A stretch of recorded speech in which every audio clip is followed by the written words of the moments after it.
अस्सलाम वालेकुम जी, मैं हूं नजमुल हसन बाजवा। आपको हमारे फेसबुक पेज और यूट्यूब चैनल पर खुश आमदेद। व्यूअर्स, खबरें हैं और कुछ इंतहाई अहम खबरें हैं। पाकिस्तानी इलाका है सियालकोट, जम्मू बॉर्डर के साथ लगता है। यहां पर सुबह सवेरे एक इंतहाई खौफनाक आग लगी, बताया यह गया, जहां पर पाकिस्तानी आर्मी का असलहे का डिपो मौजूद था और यहां पर बताया यह गया कि कुछ धमाके हुए। उसकी कुछ वीडियोस भी आई, वो वीडियोस हमारे पास भी मौजूद हैं। लेकिन चूंकि उसमें धमाके हो रहे हैं, आग लगी हुई है, तो उसको दिखाना नहीं जा सकता इस प्लेटफॉर्म के ऊपर।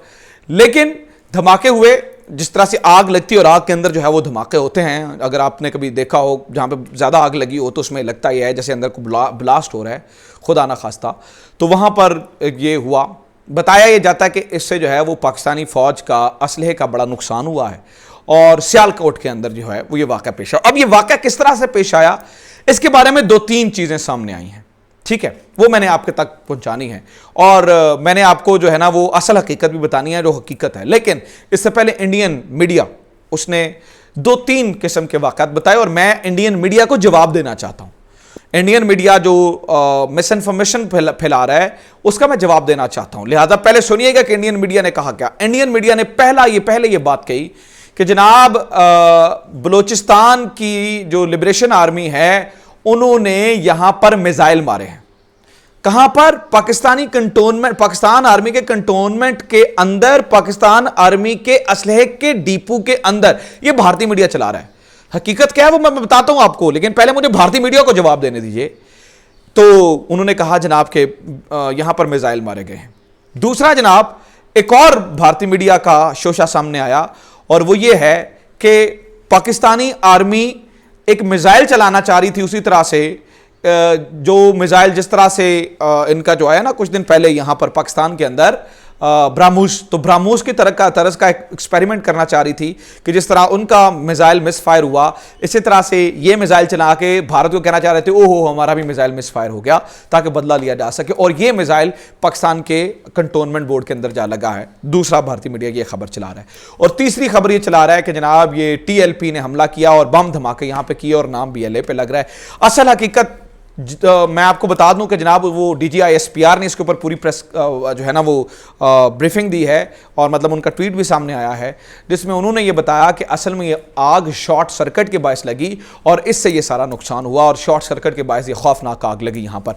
अच्छा, लेकिन चूंकि इंडियन मीडिया चला रहा है, गो कि हमें पता है कि वो झूठे होते हैं, लेकिन जवाब देना उनका बड़ा ज़रूरी है, इसलिए मैं एक एक करके ना आपके सामने हकीकत बयान रखता हूँ। सबसे पहली बात यह है कि अगर BLA ने यहां पर मिसाइल मारा है, ठीक है, और BLA यहां पर आके मिसाइल मार रही है, तो BLA एक्टिव है बलूचिस्तान के इलाके में। जो लोग यहां पाकिस्तान से हैं उन्हें बड़े अच्छे से इस बात का अंदाजा होगा कि ये जो सियालकोट है ये पंजाब के अंदर है और भारतीय बॉर्डर के साथ है। यहां तक किसी BLA का रुकन का आ जाना नामुमकिनात में से एक है, नंबर 1। फिर मिसाइल चलाने के लिए आपको ऐसा नहीं है कि जेब में मिसाइल डाल के लेके आना पड़ता है, उसके लिए पूरा ऑपरेटर्स चाहिए होता है। बेशक आप स्ट्रिंगर भी चला रहे हैं ना, तो स्ट्रिंगर के लिए भी आपके पास कम से कम इतना बड़ा लॉन्चर होता है जो आपने कंधे पर रख के चलाना होता है। मैं ये पूछना चाहता हूं कि वो निस्वार की डिबिया में डाल के लेके आया लॉन्चर यहां पर, मतलब आप ये समझते हैं कि लॉन्चर और मिसाइल वो बलूचिस्तान से की पहाड़ियों से खुदा ना खास्ता लेके निकला और पंजाब तक आ गया और उसे कोई पूछने वाला नहीं है। ये सरासर बकवास है। जो लोग न्यूट्रली इंडिया से भी हमें देख रहे हैं उन्हें इस बात का अंदाजा है कि ऐसा नहीं होता। ये सरासर बकवास है। मतलब इस तरह से मिसाइल और लॉन्चर लेके आना आसान काम नहीं है। दूसरा, ये कहा गया कि जनाब ये पाकिस्तानी जो हैं वो एक मिसाइल फायर करना चाहते थे हम पर, यानी कि भारत के ऊपर, और ये मिसाइल मिसफायर होकर जम्मू के करीब पाकिस्तानी बॉर्डर के ऊपर यानी कि इनके अपने असलहा के अंदर जा गिरा।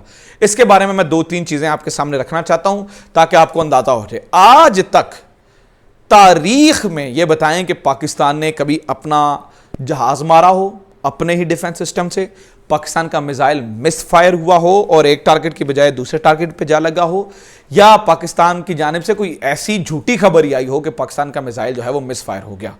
आज तक ऐसा नहीं है। जबकि दूसरी साइड आपने जो है ना वो आपको याद होगा कि फेब में आपने अपने ही हेलीकॉप्टर को मार गिराया था। आपकी यूरेनियम जो है वो बाज़ारों में ऐसे बिकता है जैसे यहाँ पर हमारे यहाँ अजवाइन बिकती है। आपके यहाँ इस तरह से यूरेनियम बिका, आप दोस्त से यूरेनियम लीक हुआ, आपने मिसाइल मिसफायर किया ब्रह्मोस, पाकिस्तान में ऐसा सोचा भी नहीं जा सकता। लिहाजा ये सोचिए मत, खुदा ना खास्ता जब यहाँ से इरादा हुआ और खुदा ना खास्ता कभी ये वक्त आया एस्केलेशन का, तो जहाँ पे मारेंगे ना, हमें मिसफायर करने की जरूरत नहीं है, वहाँ ठोक ठाक के मारेंगे, खुदा ना खास्ता, अल्लाह ना करे कभी ये वक्त आए जंग का। लेकिन ये बात जो है वो अपने ज़हन से निकाल दीजिए। और तीसरी बात TLP ने किया, और TLP के ऊपर भी वही बात साबित होती है जो मैंने BLA के लिए कही। जो BLA वो कह रहे हैं ना यहाँ से मारा, तो ऐसा मुमकिन नहीं है कि आप लॉन्चर लेके आ जाए और यहां पर हो ना। अब जनाब ये साबित क्या करना चाहते हैं भारतीय मीडिया? अब आपके ज़हन में आ गया होगा कि ये तो सारा झूठ है, तो फिर सवाल ये है कि भारतीय मीडिया साबित क्या करना चाहता है, या भारतीय मीडिया ये खबरें क्यों चला रहा है, या भारतीय मीडिया को ये खबरें चलाने से क्या मिलेगा? तो जनाब उसके पीछे दो वजूहात है। जहां पर ये खबर चलाई जा रही है ना, ये कि पाकिस्तान के अंदर डिपो के अंदर आग लग गई और ये हो गया और फलां हो गया ढिमका हो गया, साथ ही दो खबरें और चलाई जा रही हैं। एक खबर यह कि पाकिस्तान के अंदर पॉलिटिकल इंस्टेबिलिटी है, केओस मचा हुआ है। देखिए, हम अपने गंद को ना बाहर जब धोएंगे ना अपने गंद को, तो ऐसा होगा हमारे हमसाये से ये आ रहा है जी, पॉलिटिकल केओस है, यहां पर सिचुएशन हालात बहुत खराब हैं, इसलिए यहां पर यह हो रहा है कि जनाब वहां पर सियासी गर्मा गर्मी है और यहां पर यह गर्मा गर्मी है दोनों तरफ से। इस बात को याद रखिएगा कि ये बात करने की कोशिश की जा रही है कि पाकिस्तान संभाला नहीं जा रहा, पाकिस्तान संभल नहीं रहा है। एक मामला यह है। दूसरा, एक और खबर साथ चलाई जा रही है कि 48 घंटों के अंदर एक इस्तीफा पाकिस्तान से आ सकता है, और वो ये साबित करने की कोशिश कर रहे हैं कि या इमरान खान या जनरल बाजवा इस्तीफा देने वाले हैं। ये इंडियन मीडिया चला रहा है। तो खुदा के लिए इस बात को समझिए, सच को जानिए। जब आप अपने गंदे कपड़े बाहर धोएंगे तो दुनिया इसी तरह की खबरें चलाएगी। शॉर्ट सर्किट के बायस आग लगी है, दुनिया में इस तरह के वाकयात पेश आते रहते हैं। ये कोई पहली दफा नहीं हुआ है, दुनिया में इससे पहले भी इस तरह के वाकयात पेश आए हैं। पाकिस्तान के अंदर ये कोई अनोखी बात नहीं है। एक ऐसा वाकया है जिस पर अफसोस किया जाना चाहिए, लेकिन इसका मतलब ये नहीं है, इसको ये नहीं कहा जा सकता कि ये जनाब एक बहुत बड़ी जो है वो पाकिस्तान के से गलती हो गई है। इस बात को समझिए खुदा के लिए। और इंडिया इसको पूरी कैंपेन को इस तरह से चला रहा है, पूरी कैंपेन इसने इस तरह से डिजाइन की है कि खुदा ना खास्ता अब के पाकिस्तान गया तो अब के पाकिस्तान गया, अब तो पाकिस्तान की मुश्किल, और अब के पाकिस्तान की मुश्किल पाकिस्तान के लिए जो है वो अब सूरत हाल बहुत बिगड़ चुकी है। इस तरह की जो है वो सिचुएशन और इस तरह की खबरें जो है वो चलाई जा रही हैं। ऐसी कोई बात नहीं है, मैंने सच आपके सामने रख दिया है। झूठ और सच का फर्क आप लोग ज्यादा बेहतर तरीके से करके जान सकते हैं। मैं वॉर मॉन्गरिंग नहीं कह रहा हूं, अमन सबसे ज्यादा जरूरी है, लेकिन खुदा के लिए गलत बहकावे में मत आइए, झूठी खबरों पे तवज्जो मत दीजिए। असल कहानी जो है वो सिर्फ ISPR से नहीं, हमें 2-3 मैंने सोर्सेज से और भी पता किया है। असल खबर यही है, असल कहानी यही है। उम्मीद करता हूं ये वीडियो आपको पसंद आई होगी। वीडियो को ज्यादा से ज्यादा शेयर करें, चैनल को सब्सक्राइब जरूर करें, फेसबुक पे देख रहे हैं तो उसे ज्यादा से ज्यादा ग्रुप्स में शेयर करें। अपना ख्याल रखें। खुदा हाफिज। पाकिस्तान जिंदाबाद।